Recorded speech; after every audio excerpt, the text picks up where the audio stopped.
नमस्कार साथियों।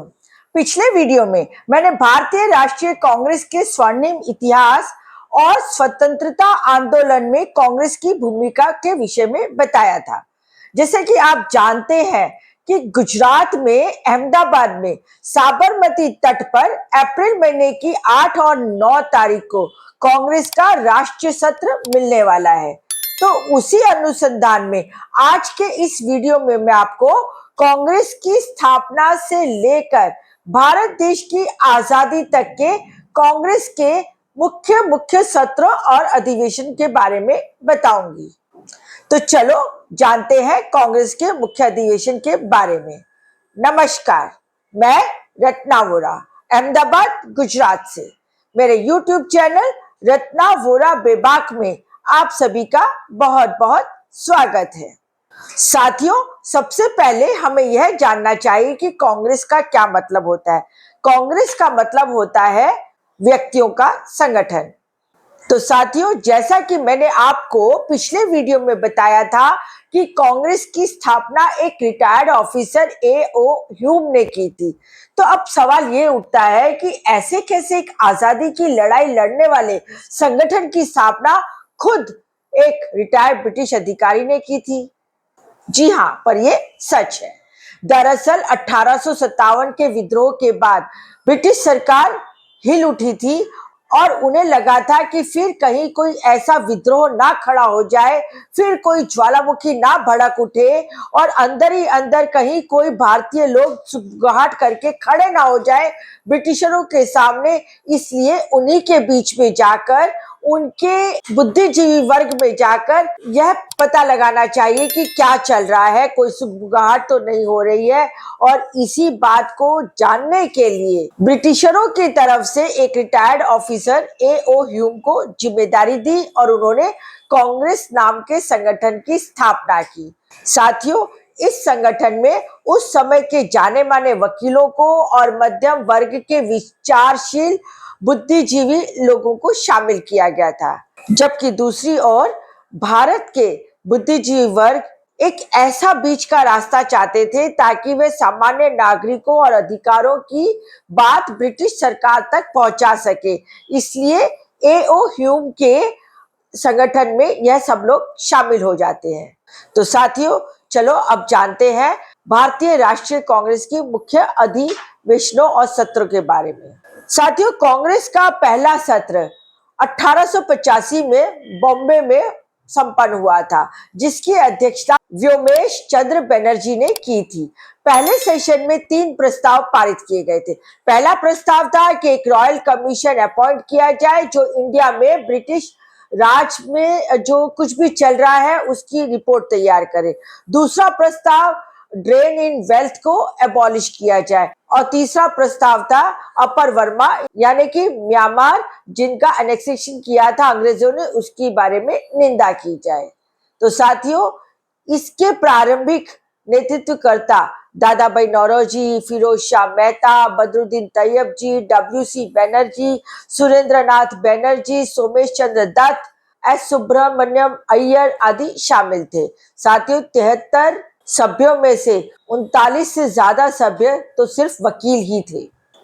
साथियों, भारतीय राष्ट्रीय कांग्रेस का गठन राष्ट्र निर्माण की प्रक्रिया को बढ़ावा देने की दिशा में एक प्रयास था। देश के सभी क्षेत्रों तक पहुंचकर इस संगठन को स्थापित करने के लिए विभिन्न क्षेत्रों में इसकी कॉन्फ्रेंसेस, सत्र और अधिवेशन आयोजित किए गए। अधिवेशन का अध्यक्ष उसी क्षेत्र का चुना जाया करता था जहां की कॉन्फ्रेंस या अधिवेशन का आयोजन किया जा रहा हो। साथियों, दूसरा सत्र वर्ष 1886 में कलकत्ता में आयोजित किया गया, जिसके अध्यक्ष दादा भाई नौरोजी थे और यह देश के पहले पारसी थे जिन्हें कांग्रेस का अध्यक्ष चुना गया था। इसके बाद तीसरा सत्र 1887 में मद्रास में आयोजित किया था, जिसके अध्यक्ष थे सैयद बदरुद्दीन तैयब जी। यह भी देश के पहले मुस्लिम अध्यक्ष के तौर पर चुने गए थे। साथियों, चौथा सत्र वर्ष 1888 में इलाहाबाद में आयोजित किया गया था, जिसके अध्यक्ष जॉर्ज यूल थे और यह पहले अंग्रेजी ईसाई अध्यक्ष थे। साथियों, वर्ष 1891 का सत्र नागपुर में संपन्न हुआ और इसमें आनंद चार्लू अध्यक्ष थे और इस सत्र में पहली बार कांग्रेस के साथ नेशनल शब्द को जोड़ा गया।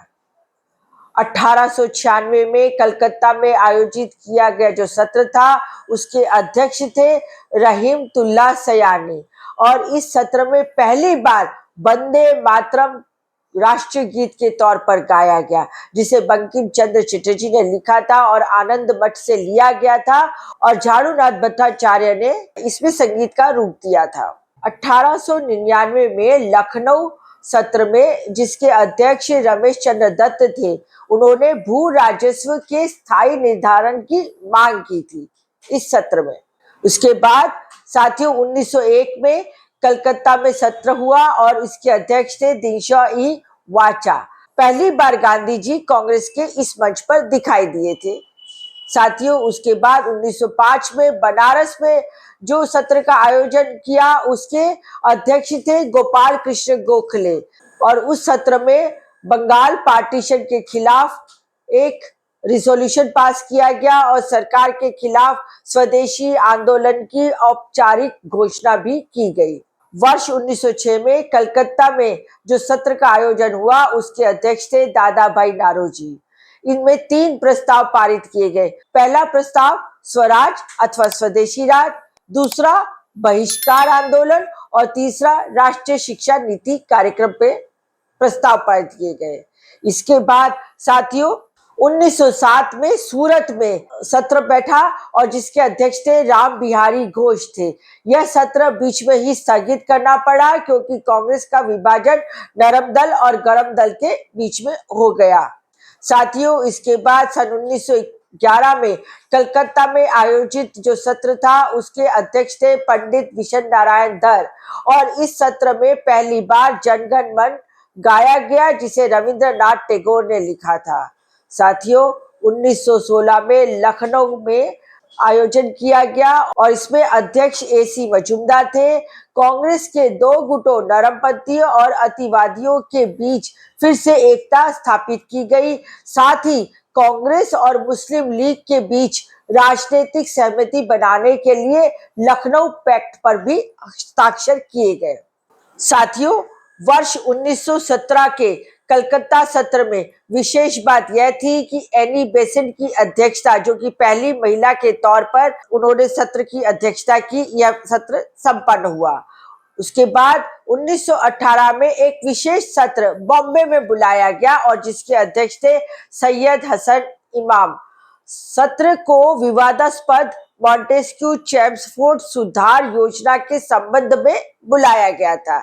साथियों इसके बाद 1919 में अमृतसर में सत्र बुलाया गया और इसके अध्यक्ष थे मोतीलाल नेहरू और कांग्रेस में खिलाफत आंदोलन को और आगे तेज किया जाए इसके समर्थन में प्रस्ताव पारित किए गए।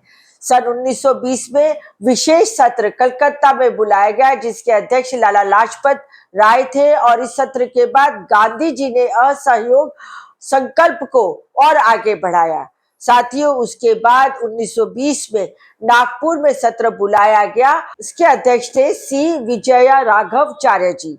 इस सत्र में कांग्रेस के जो कॉन्स्टिट्यूशन था उसकी पुनः रचना की गई, मेंबरशिप की फीस घटा दी गई और उसके बाद तो बहुत सारे लोग कांग्रेस में स्वतः जुड़ने लगे। साथियों उसके बाद 1921 में अहमदाबाद में यानी कि आज से ठीक 96 साल पहले सत्र बुलाया गया था जिसकी अध्यक्षता हकीम अजमल खान ने एक एक्टिंग प्रेसिडेंट के रूप में की थी। साथियों उसके बाद 1922 में बिहार के गया में सत्र बुलाया गया और सीआर दास की अध्यक्षता थी, परंतु बाद में सीआर दास और अन्य नेता इंडियन नेशनल कांग्रेस से अलग हो गए और उन्होंने स्वराज पार्टी का गठन किया। साथियों 1923 में दिल्ली में मौलाना अब्दुल कलाम आजाद की अध्यक्षता में सत्र बुलाया गया और मौलाना अब्दुल कलाम आजाद अपने उस समय के सबसे कम उम्र के अध्यक्ष बने थे। उसके बाद 1924 में बेलगाम में पहली बार गांधी जी ने अध्यक्षता की उस सत्र की। उसके बाद 1925 में कानपुर में सत्र बुलाया गया और सरोजिनी नायडू को पहली भारतीय महिला अध्यक्ष बनाया गया। साथियों, इसके बाद 1926 में आसाम के गुवाहाटी में एस श्रीनिवास अयंगर की अध्यक्षता में सत्र बुलाया गया और इसमें पहली बार सभी कांग्रेसी कार्यकर्ताओं को खादी बुनना और खादी पहनने के लिए बाध्य किया गया। इसके बाद 1927 में मद्रास में सत्र बुलाया गया, जिसके अध्यक्ष थे डॉक्टर एस.के. अंसारी। इन्होंने साइमन कमीशन का बहिष्कार करना व पूर्ण स्वराज की बात कही। 1928 में कलकत्ता में सत्र बुलाया गया, जिसके अध्यक्ष थे मोतीलाल नेहरू। इसमें अखिल भारतीय युवा कांग्रेस का भी गठन किया गया। 1929 में लाहौर में जो सत्र बुलाया गया था, उसकी अध्यक्षता की थी पंडित जवाहरलाल नेहरू ने और फिर से पूर्ण स्वराज का प्रस्ताव पारित किया और पूर्ण स्वतंत्रता के लिए सविनय अवज्ञा आंदोलन शुरू किया गया। साथ ही 26 जनवरी को स्वतंत्रता दिवस के रूप में मनाए जाने की घोषणा भी की गई। इसके बाद 1931 में कराची में एक सत्र बुलाया गया, जिसके अध्यक्ष थे सरदार वल्लभ भाई पटेल और उस समय मौलिक अधिकारों और राष्ट्रीय आर्थिक कार्यक्रमों पर संकल्प लिया गया और साथ ही गांधी इरविन समझौते का भी समर्थन किया गया और महात्मा गांधी को लंदन में होने वाले दूसरे गोलमेज सम्मेलन में भेजने के लिए भी प्रस्ताव पारित किया गया। उन्हें प्रतिनिधि के तौर पर नामांकित किया गया। साथियों, 1934 में बॉम्बे में डॉक्टर राजेंद्र प्रसाद की अध्यक्षता में सत्र बुलाया गया, जिसमें कांग्रेस के संविधान में फिर से और संशोधन किए गए और उसके बाद 1936 में लखनऊ में पंडित जवाहरलाल नेहरू की अध्यक्षता में सत्र बुलाया गया और उन्होंने समाजवादी विचारों को प्रोत्साहन दिया। सन 1937 में फैजपुर में फिर से जवाहरलाल नेहरू जी की अध्यक्षता में सत्र बुलाया गया और यह पहली बार किसी गांव में एक सत्र बुलाया गया था। 1938 में हरिपुरा में सुभाष चंद्र बोस की अध्यक्षता में सत्र बुलाया गया और उन्होंने जवाहरलाल नेहरू के नेतृत्व में जो राष्ट्रीय योजना समिति की स्थापना की। 1939 में सुभाष चंद्र बोस ने फॉरवर्ड ब्लॉक का गठन किया, इसीलिए उन्हें अपना इस्तीफा देना पड़ा।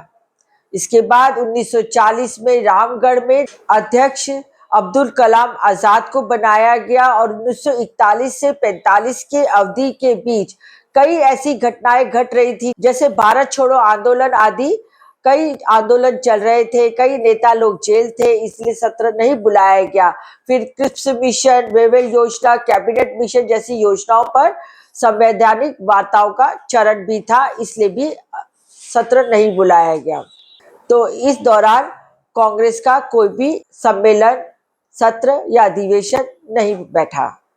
साथियों, 1940 में मेरठ में जेबी कृपलानी की अध्यक्षता में सत्र बुलाया गया और आजादी से पहले का ये आखिरी सत्र था और उस समय जेबी कृपलानी इंडियन नेशनल कांग्रेस के अध्यक्ष भी थे।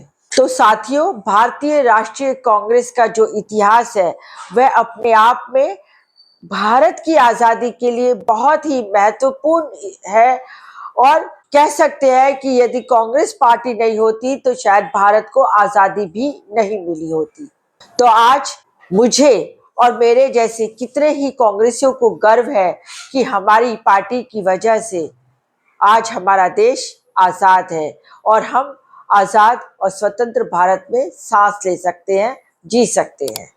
इसके साथ ही मेरा वीडियो मैं यही समाप्त करती हूँ। यदि आपको ये मेरा वीडियो पसंद आया हो तो मेरे YouTube चैनल रत्ना वोरा बेबाक को सब्सक्राइब कीजिए, ज्यादा से ज्यादा शेयर कीजिए, ज्यादा से ज्यादा इसे लाइक दीजिए और आप मुझे इंस्टा, फेसबुक और एक्स पर भी फॉलो कर सकते हैं।